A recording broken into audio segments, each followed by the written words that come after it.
శ్రీ పరమాత్మనే నమః. శ్రీ గురుభ్యో నమః. గురువాయుపురాధీశం విష్ణుం నారాయణం హరిం వాసుదేవం జగన్నాథం కృష్ణం వందే జగద్గురుం. నారాయణ భట్టతిరి కృతం శ్రీమన్నారాయణీయము 4వ దశకము 10వ శ్లోకము.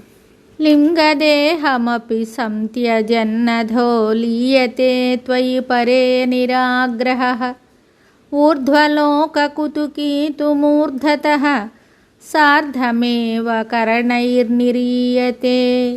ఈ శ్లోకమునకు భావము: కృష్ణ, ఇట్టి సమాధి స్థితికి చేరిన వారిలో సద్యోముక్తిని కోరుకొనడి వారు లింగ శరీరమును సూక్ష్మ శరీరమును కూడా విడిచి పరాత్పరుడవైన నీ యందు లీనమవుతారు, అనగా సాయుధ్యముక్తిని పొందుతారు.